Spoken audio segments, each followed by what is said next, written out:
बिस्मिल्लाहिर्रहमानिर्रहीम अस्सलाम वालेकुम दोस्तों। आज की इस वीडियो में मैं आपको विज़िट वीज़ा के बारे में तमाम इन्फॉर्मेशन दूंगा कि विज़िट वीज़ा की एक्चुअल प्राइस क्या होती है। विज़िट वीज़ा पर आप आते हैं, आपको काम मिलता है या नहीं मिलता। विज़िट वीज़ा एक्सटेंड हो सकता है या नहीं हो सकता। अगर आप मलेशिया में ओवर स्टे हो जाते हैं तो उस पर कितना जुर्माना होता है या उसका क्या तरीक़ेकार होता है। अगर आप ओवर स्टे हो जाते हैं, आपने वापस जाना है तो उसका क्या तरीक़ेकार होगा। वीडियो को पूरा देखिएगा। विज़िट वीज़ा के हवाले से आपको इंशाअल्लाह ताला इसके बाद कोई वीडियो देखने की ज़रूरत नहीं पड़ेगी। आपको तमाम मालूमात इस वीडियो में मिल जाएगी। विज़िट वीज़ा पर आने से लेकर यहाँ से जाने तक या यहाँ रहने में या एक्सटेंशन में तमाम जो मालूमात है वो आपको इस वीडियो में मिल जाएगी। वीडियो शुरू करने से पहले जो दोस्त मेरे चैनल पर नए हैं उनसे रिक्वेस्ट है कि चैनल को ज़रूर सब्सक्राइब कर लीजिएगा। बहुत शुक्रिया। तो दोस्तों ये CNN की न्यूज़ है। ये अभी आपको ये तारीख नज़र आ रही होगी, 21 तारीख की न्यूज़ है, ठीक है। तो ये आपको मैं सारी पढ़ के सुना देता हूँ। ये इसका जो लिंक है मैं डिस्क्रिप्शन में यूट्यूब चैनल के डिस्क्रिप्शन में दे दूँगा, ठीक है। बहुत लंबी न्यूज़ है। कीमत के मुतल्लिक लिखा हुआ है, सारी डिटेल लिखी हुई है। जिस तरह लिखा हुआ है मैं बिल्कुल उसी तरह ही आपको पढ़ के इंशाअल्लाह ताला सुनाता हूँ। वीडियो आप दोस्तों को बहुत अच्छी लगेगी। तो वीडियो बाकायदा शुरू करते हैं। इसकी ट्रांसलेशन मैंने कर ली है, मैं आपको दिखाता हूँ इसकी सारी ट्रांसलेशन, ठीक है। तो ये मैंने उर्दू में ट्रांसलेशन कर ली है। ये उन भाइयों के लिए जिनको समझने में मुश्किल होगी। जो दोस्त इंग्लिश में पढ़ना चाहते हैं, जैसे मैंने बताया, वो लिंक डिस्क्रिप्शन में आपको मिल जाएगा। आप उधर से आप चेक कर सकते हैं, आप खुद जाकर, ठीक है। तो जैसे लिखा हुआ है मैं वैसे ही पढ़ के आपको सुनाता हूँ। मलेशिया के वीज़ा में तोसी वो तमाम मालूमात जो आपको इस बारे में जानने की ज़रूरत है। ये 21 अक्टूबर 2022 की अपडेट है, ठीक है, आई वीज़ा के हवाले से। मलेशिया के लिए ताज़ा तरीन सफरी मालूमात के मुताबिक मुसाफिर फ़िलहाल मुल्क में रहते हुए अपने वीज़े की मियाद में तोसी नहीं कर सकते। इस इक़दाम में मेयारी सियाहती वीज़ा रखने वाले तमाम गैर मुल्की शामिल हैं।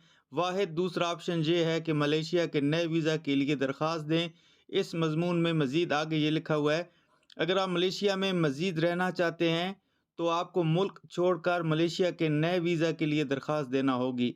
मैं आपको साथ में इसकी डिटेल समझा देता हूँ जिन दोस्तों को समझ नहीं आएगी। ये सिर्फ मलेशिया विज़िट वीज़ा के हवाले से बात हो रही है, ठीक है। ये कहना ये चाह रहे हैं कि अगर आप मलेशिया में रहना चाहते हैं, वीज़ा एक्सटेंड करना चाहते हैं, आपका वीज़ा एक्सटेंड नहीं होगा। उसके लिए आपको एक दफ़ा मलेशिया छोड़ना होगा। मलेशिया छोड़कर आपको दोबारा दरख्वास्त देनी होगी। दोबारा दरख्वास्त देंगे तो अगर वो मंज़ूर हो जाती है तो आप दोबारा मलेशिया में आ सकते हैं। आगे लिखा हुआ है, अहले पासपोर्ट होल्डर्स ऑनलाइन दरख्वास्त मुकम्मल कर सकते हैं और मलेशिया के सफारतखाने का दौरा किए बगैर अपने ईमेल में इलेक्ट्रॉनिक वीज़ा हासिल कर सकते हैं। मतलब पहले अगर आप एम्बेसी से लगवाते थे या एजेंट से लगवाते थे, तो अब आपको ना एजेंट के पास जाने की ज़रूरत है, ना एम्बेसी में जाने की ज़रूरत है। आप अपने ईमेल से ऑनलाइन इसको अप्लाई कर सकते हैं। आगे लिखा हुआ है, आपको सिर्फ मलेशिया के वीज़ा की ज़रूरियात को पूरा करना है और मतलूबा दस्तावेज़ात फ़राहम करना है। आई वीज़ा के साथ मलेशिया के नए ई वीज़ा के लिए दरख्वास्त देने के बारे में मज़ीद जानें और झेल में ज़्यादा क़याम के लिए सज़ाएँ। मतलब इसमें साथ में डिटेल लिखी हुई है कि अगर आप ज़्यादा इधर मलेशिया में रह जाते हैं तो उसके बारे में क्या सज़ाएँ हैं। मलेशिया के टूरिस्ट वीज़ा की तौसीक़ के बारे में आपको जानने के लिए हर चीज़ की ज़रूरत है। बदकिस्मती से मलेशिया का इमिग्रेशन डिपार्टमेंट मलेशिया के सियाहती वीज़ा में तौसीक़ की इजाज़त नहीं देता। गैर मुल्की शहरियों को मलेशिया के नए सियाहती वीज़ा के लिए दरख्वास्त देना होगी, ताहम उन्हें अपने मौजूदा वीज़ा की मियाद ख़त्म होने से पहले मुल्क छोड़ देना चाहिए। मलेशिया जाने के लिए ई वीज़ा के लिए दरख्वास्त देने की अहल कौमियतें online single entry electronic travel registration हासिल कर सकती हैं। अगर आप ऑनलाइन दरख्वास्त नहीं दे सकते हैं या अगर आपको मलेशिया के लिए मल्टीपल एंट्री वीज़ा या तवील मुद्दती वीज़ा दरकार है तो आपको सफारतखाने से रजू करना होगा। ये लिखा हुआ है कि अगर आपको ऑनलाइन वीज़ा सबमिट करने में दुश्वारी हो रही है तो आप उस हल के लिए आप एम्बेसी जा सकते हैं, या अगर आपने मल्टीपल वीज़ा लेना है तो उसके लिए आप सफारतखाने मतलब एम्बेसी से रब्ता कर सकते हैं। ये नीचे एक सवाल लिखा हुआ है, अगर मैं मलेशिया में अपने वीज़ा की मियाद ख़त्म होने की तारीख से ज़्यादा देर तक रहना चाहता हूँ तो क्या होगा। ये बहुत सारे लोग ये सवाल करते हैं, अगर आप हमारा वीज़ा एक्सपायर हो जाता है तो उस सूरत में हम क्या करें। अगर वीज़ा हमारा ख़त्म हो गया है विज़िट वीज़ा, तो उस सूरत में हम क्या कर सकते हैं। तो इसका नीचे जवाब दिया गया है मलेशिया का इमिग्रेशन डिपार्टमेंट इस वक्त गैर मुल्की शहरियों के लिए वीज़ा में तोसी की इजाज़त नहीं देता। अगर आप अपने वीज़ा से ज़्यादा क़याम करते हैं तो आपको जुर्माना किया जाएगा। हमारा मशवरा है कि अपने वीज़ा की मियाद ख़त्म ना होने दें और मलेशिया के नए वीज़ा के लिए दरख्वास्त देने के लिए मुल्क छोड़ दें। मलेशिया में दाखिल होने के लिए किसको वीज़ा दरकार है? ये एक और सवाल है। तो मलेशिया की हुकूमत को इस बात को यकीनी बनाने की ज़रूरत है कि उनकी सरहदों में दाखिल होने वाले तमाम ज़ायरीन को रिकॉर्ड किया जाए और दाखिल होने के अहल हों। इसलिए कुछ गैर मुल्की शहरियों को इस कौम को तलाश करने के लिए मलेशिया के वीज़े के लिए दरख्वास्त देने की ज़रूरत है, जबकि कुछ दूसरे वीज़ा से मुस्तस्ना हैं। बाज़ ममालिक के कुछ शहरी इलेक्ट्रॉनिक वीज़ा के लिए दरख्वास्त दे सकते हैं। इसका मतलब है कि वो दरख्वास्त देने के लिए मलेशिया के सफारतखाने जाने की बजाय ऑनलाइन दरख्वास्तें दे सकते हैं। अगर आपको यकीन नहीं है कि आया आप अहल हैं तो हमारा आसान वीज़ा चेकर टूल इस्तेमाल करें या पढ़ते रहें। दर्ज झैल ममालिक के मुसाफिर मलेशिया का सफ़र करने के लिए ऑनलाइन ई वीज़ा हासिल कर सकते हैं। तो इसमें मुख्तलिफ नाम लिखी हुई हैं मुख्तलिफ मुल्कों के। तो बांग्लादेश, अफ़गानिस्तान, अंगोला, ये सारे नाम लिखी हुई हैं। इसमें पाकिस्तान का भी नाम है आखिर में। तो ये सारे मुल्कों के नाम लिखे हुए हैं, आप पढ़ सकते हैं एक-एक करके। तो पाकिस्तान का भी इसमें नाम है कि ई वीज़ा आप हासिल कर सकते हैं, जैसे ये तो काफ़ी महीना पहले शुरू हो चुका है। मलेशियन ई वीज़ा के लिए ऑनलाइन दरख्वास्त देने के लिए दस्तावेज़ क्या-क्या दरकार होती हैं, तो उसके मुतालिक बताया जा रहा है कि मलेशियन ई वीज़ा हासिल करने के लिए ऑनलाइन दरख्वास्त देने के लिए दर्ज झैल दस्तावेज़ात जमा करवाएँ। आपके पासपोर्ट की एक कॉपी, पासपोर्ट आने के बाद कम से कम 6 माह तक दुरुस्त होना चाहिए। आपको इसके मालूमाती सफ़ा को स्कैन करने की ज़रूरत होगी। मतलब अगर आप विज़िट वीज़ा के लिए अप्लाई करना चाहते हैं, तो आपका पासपोर्ट कम से कम 6 महीने तक वैलिड होना चाहिए और उसको आपकी जो फ्रंट कॉपी होती है, उसको आपने स्कैन कराना होगा। हालिया पासपोर्ट साइज़ तस्वीर अगर आपके पास नहीं है, तो आई वीज़ा डिजिटल फ़ोटो सर्विस से इस्तेमाल करें। एक तस्वीर लगती है पासपोर्ट साइज़ तस्वीर वाइट बैकग्राउंड के साथ। दुरुस्त वापसी टिकट आपको तस्दीकशुदा ई टिकट नंबर के साथ वापसी के प्रवास का टिकट दिखाना होगा। इसके बाद जो तीसरी चीज़ ज़रूरत होगी वो होगा आपका रिटर्न टिकट आपका काउंट होगा, ठीक है? वो आपको जमा कराना होगा।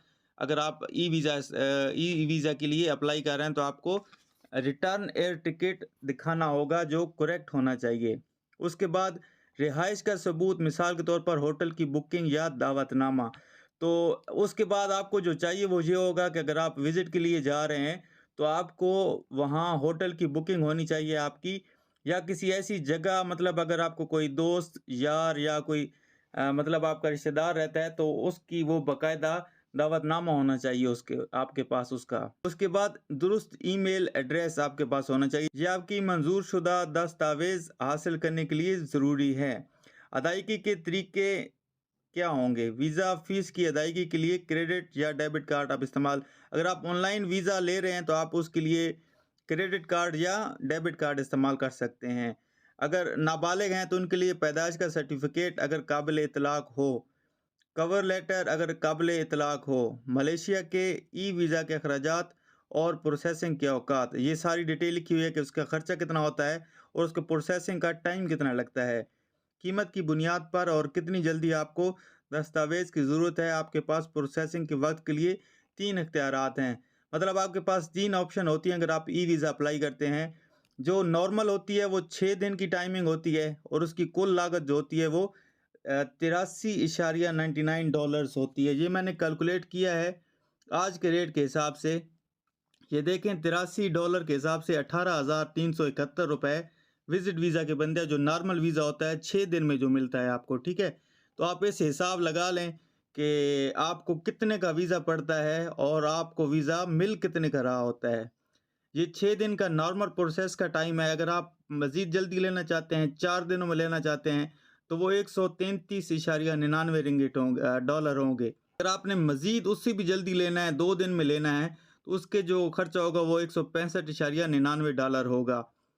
अगर ज़रूरत हो तो मलेशिया पहुंचने पर इमिग्रेशन अफसर को दिखाने के लिए अपने ई वीज़ा की तस्दीक की एक कॉपी प्रिंट करने की सिफारिश की जाती है। मतलब अगर आपको ई वीज़ा ईमेल पर मिल जाता है तो आप उसकी बेहतर है कि एक कॉपी करा के, प्रिंट कॉपी करा के अपने पास रख लें, इमिग्रेशन को दिखाने के काम आएगा। मैं आपको इसके पेज पे ले जाता हूँ, ठीक है? तो अगर आप आखिर में आएँ तो आपको थोड़ा-सा इसके मुतालिक मैं बताता हूँ। ये लिखा हुआ है कि क्या होता है अगर हम मलेशिया में ओवरस्टे करते हैं विज़िट वीज़ा पर। तो ये मैं आपको ट्रांसलेट करके बता देता हूँ। ये लिखा हुआ है कि अगर आप मलेशिया में फ़ॉरेनर हैं और आप ओवरस्टे करते हैं तो आपको 1000 रिंगिट जुर्माना होगा या 5 साल के लिए आपको ब्लैक लिस्ट कर दिया जाएगा या दोनों भी अप्लाई हो सकते हैं।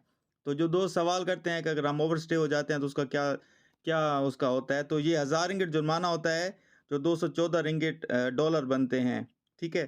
तो या उसके अलावा 5 साल के लिए आपको ब्लॉक कर दिया जाता है या दोनों भी अप्लाई हो सकते हैं। तो उम्मीद है दोस्तों वीडियो आप सबको अच्छी लगी होगी। ये उन दोस्तों के साथ ज़रूर शेयर कीजिएगा जो मलेशिया में विज़िट वीज़ा पर आना चाह रहे हैं। और मैंने सुना है कि आजकल विज़िट वीज़ा के हवाले से प्राइस बहुत ज़्यादा बताई जा रही हैं, बहुत ज़्यादा बताई जा रही हैं। तो ये अगर आपने एक्चुअल में आना है, तो आप खुद भी अप्लाई कर सकते हैं। ये 18,000 का आपको वीज़ा लगता है, आप टिकट उसमें शामिल कर लें। और अगर आपको कोई दोस्त यार इधर रिश्तेदार रहता है तो ठीक है, नहीं तो होटल की बुकिंग अगर होती है, तो वो आप चेक कर लें, तो फिर भी मेरे ख़्याल में फिर भी एजेंटों से सस्ता पड़ता है। तो अगर आप वाक़ई लीगली आना चाह रहे हैं, तो आप ये तरीका अप्लाई कर सकते हैं। बहुत शुक्रिया दोस्तों, मिलते हैं इंशाअल्लाह ताला नेक्स्ट वीडियो में। अल्लाह हाफ़िज़।